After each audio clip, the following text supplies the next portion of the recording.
मैं बीपी सिंह इस वीडियो में आपका स्वागत करता हूं और आज मैं आपको बताऊंगा डिफरेंशियल इक्वेशन में फर्स्ट ऑर्डर और फर्स्ट डिग्री।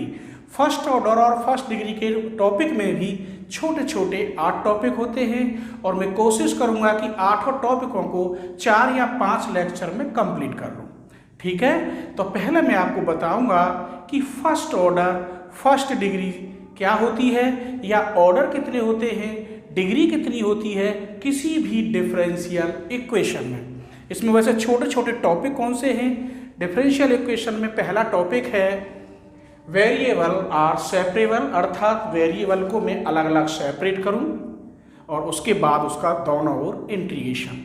दूसरा है चेंज ऑफ वेरिएबल, वेरिएबल को अगर मैं चेंज कर दूं जिससे इंटीग्रेशन आसान हो जाता है, सेम पहले वाला ही टॉपिक है। तीसरा है होमोजीनियस इक्वेशन, ये बताऊंगा होमोजीनियस इक्वेशन आखिर कैसी होती है, उसे सॉल्व हम कैसे कैसे करते हैं। फिर है reducible to a homogeneous equation, reducible पर थोड़ा सा अंतर है, वही होमोजीनियस इक्वेशन है। लीनियर डिफरेंशियल इक्वेशन, फिर है रिड्यूसेबल लीनियर डिफरेंशियल इक्वेशन। 7वां है एग्जैक्ट डिफरेंशियल इक्वेशन और 8वां है इंटीग्रेटिंग फैक्टर द्वारा हम इक्वेशन को सॉल्व करें। वास्तव में वैसे यहाँ में जो 3 ही अलग अलग हैं, एक ये, एक ये, एक ये, बाकी तो ये 12th में आपने पढ़ ली हैं। आइए मैं बता रहा हूँ आपको। सबसे पहले ऑर्डर और डिग्री, फिर पहला टॉपिक बताऊंगा सेपरेबल आर वेरिएबल या वेरिएबल आर सेपरेबल, वेरिएबल को अलग अलग करके कैसे हम सॉल्व करते हैं। चलिए, हर टॉपिक में लगभग में कम से कम 4 या 5 एग्जाम्पल जो वेरी वेरी इंपॉर्टेंट होंगे उन्हीं एग्जाम्पलों को दूंगा। वैसे मैं सारी वीडियो में वही क्वेश्चन रखता हूँ ज़्यादातर जो इम्पोर्टेंट होते हैं, पिछली साल एग्जामों में आए हुए हों। ठीक है, आइए देखते हैं डिग्री और order.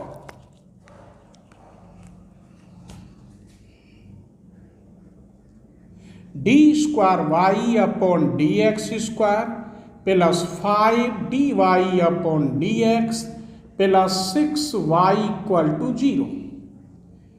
D Y upon D X की power 3 plus D Y upon D X की पावर 2, ये नहीं, प्लस 5y इक्वल टू 0।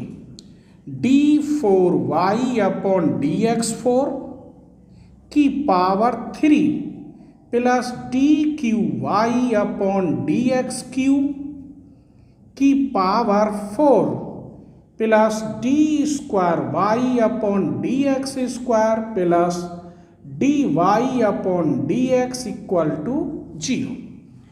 चलिए अब मैं बताता हूं सबसे पहले ऑर्डर। ये डिफरेंशियल इसका 2 बार हो रहा है, हाईएस्ट डेरिवेटिव 2 है, इसका 1 है डेरिवेटिव। तो जो हाईएस्ट डेरिवेटिव होता है इक्वेशन के अंदर वो ऑर्डर कहलाता है। तो इसका कितना ऑर्डर हो गया? 2। तो इसके ऑर्डर कितने हो गए?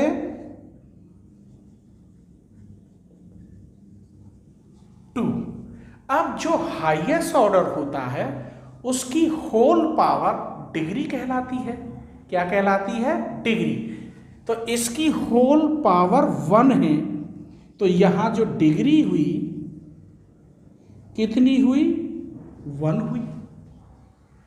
यहां D Y upon D X, और D Y upon D X की पावर कितनी है? 3। ऑर्डर कितना है? एक ही बार तो डिफरेंशियल हो रहा है, फर्स्ट डेरिवेटिव है, तो इसका ऑर्डर तो 1 है और डिग्री 3 है।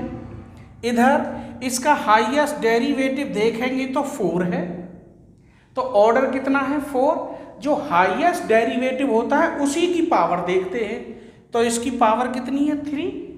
तो डिग्री 3 है और ऑर्डर 4 है। ये नहीं है कि हाईएस्ट पावर देखेंगे, हाईएस्ट ऑर्डर देखते हैं। इसकी ऑर्डर कितनी है? 4 और डिग्री कितनी है इसकी? 3। आइए अब हम पहला टॉपिक लेंगे, द वेरिएबल आर सेपरेबल। इसका क्या नियम है, क्या रूल्स है, वो बताऊंगा और इम्पोर्टेंट क्वेश्चन दूंगा। चलिए देखते हैं। तो पहला topic, the variable are separable. इस पर मैं इम्पोर्टेंट 5 एग्जाम्पल लिखे हैं। ये 5 एग्जाम्पल आपको बताऊंगा कैसे सॉल्व करते हैं। किसी भी राइटर की बुक हो, बस आपको उसमें टॉपिक देखना है, differential equation of first order and first degree. उसमें ये सब टॉपिक मिलेंगे और यही क्रम होगा टॉपिकों का, उसी हिसाब से मैंने लिया है। तो पहला टॉपिक मैं सॉल्व कर रहा हूँ और बताऊंगा कि वेरिएबल को सेपरेबल कैसे करते हैं। तो इसका मैं वर्किंग रूल बताता हूँ। वर्किंग रूल बस ये है, fx dx plus fy dy equal to 0। इसका मतलब है जो x का फंक्शन होगा वो dx के पास होना चाहिए, चाहे कैसे भी आए। y का फंक्शन dy के पास होना चाहिए, चाहे कैसे भी आए। फिर दोनों ओर का इंटीग्रल करते हैं, ऑन इंटीग्रल। तो इसका इंटीग्रल करेंगे आप fx dx plus fy dy और इधर क्या जोड़ेंगे, कांस्टेंट। चलिए अब हम बताते हैं कि कैसे करते हैं। पहला क्वेश्चन है, sec square x tan y dx plus sec square y tan x into dx। dx कभी नीचे नहीं जाता, dx जहाँ होता है और dy जहाँ होता है वो वहीं रहते हैं। y का फंक्शन dy के पास ले जाना है और x का फंक्शन dx के पास। चलिए, तो ये sec स्क्वायर x अपनी जगह पर ही रहेगा। क्यों? क्योंकि यहाँ dx है। ये tan y इधर जाएगा dy के पास, ये dy है यहां से ये tan x को इधर लेकर आएंगे, तो मैंने इधर ले आया, प्लस sec स्क्वायर y अपनी जगह पर रहेगा, dy tan y इधर से इधर जाएगा इक्वल टू 0। मैंने क्या देखा, x का टोटल फंक्शन dx के पास है और y का टोटल फंक्शन dy के पास है। अब क्या है, दोनों ओर का इंटीग्रल करेंगे, on integral both side.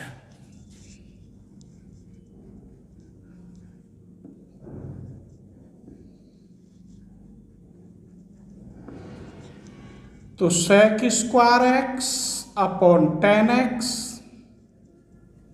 dx,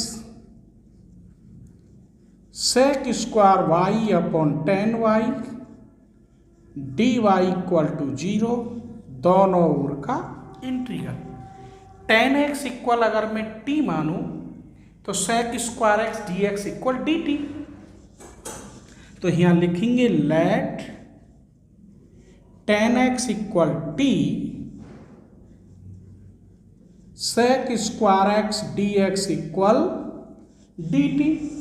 रखिए यहां पर sec स्क्वायर x की जगह पर dt अपॉन t प्लस या को मैं यहाँ थीटा मान लेता हूं, तो sec square y dy equal d theta upon theta equal to 0।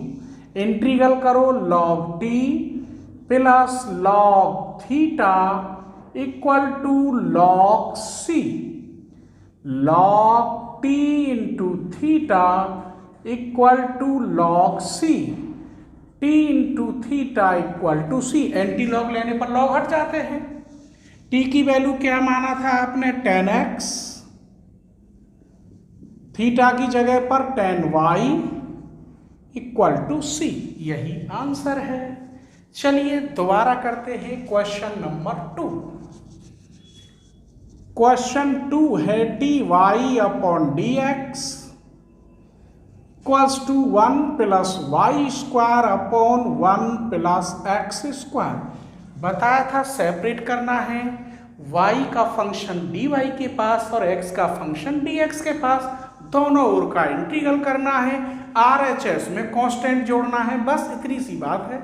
चलिए, तो dy upon 1 plus y square dx upon 1 plus x square, both side integral कर दो। ये tan inverse y equal to tan inverse x plus constant भी ऐसा ही जोड़ दो tan inverse c, इसे इधर ले आइए, tan inverse y minus tan inverse x equal to tan inverse c। इसका फॉर्मूला लगा दीजिए, y minus x upon 1 plus y x equal to tan inverse c। tan लेने पर कट गया, y minus x upon 1 plus y x equal to c। यही answer है। Question 3, dy upon dx e की power x minus y plus x square e की power minus Y, dy upon dx e की power minus y into e की power x plus x square e की power minus Y.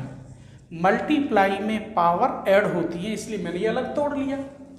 क्या common है? dy upon dx e की power x plus x square, बाहर common e की power minus Y. फिर वही सेपरेट करना है, y का फंक्शन dy के पास और x का फंक्शन dx के पास। ये इधर आएगा, e की पावर y हो जाएगा प्लस का, इधर माइनस का, इधर आके प्लस का, एक्स स्क्वायर प्लस e की पावर x बाहर dx कर दिया। y का फंक्शन dy के पास, x का फंक्शन dx के पास।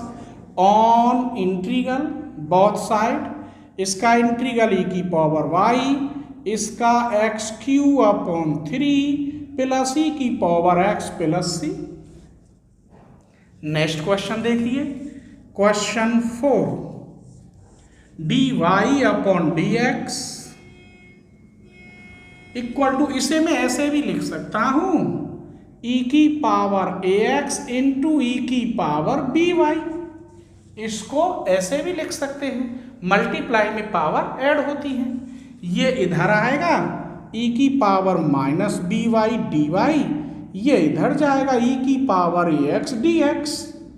ऑन इंटीग्रल e की power minus by upon minus b, e की power ax upon a plus c।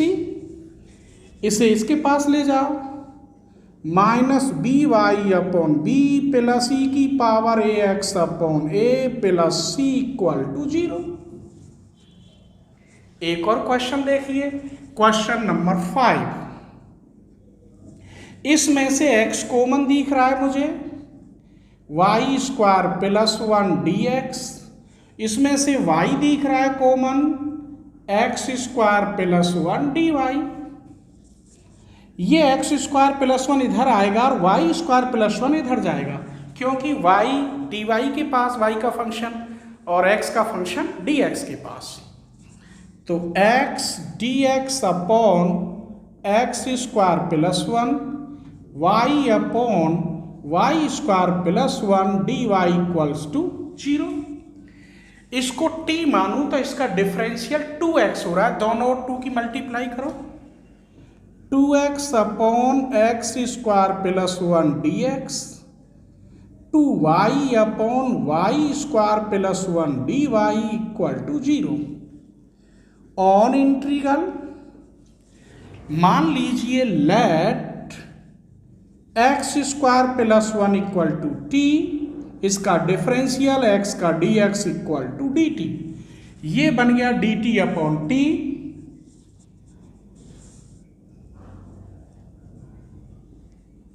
अगला मान लो d theta upon theta, integral, ठीक है, इंटीग्रल करने पर यह मानेंगे तो ये t मान लिया, ये मैंने थीटा मान लिया। इसका इंटीग्रेशन हुआ log t plus log theta equal to log c।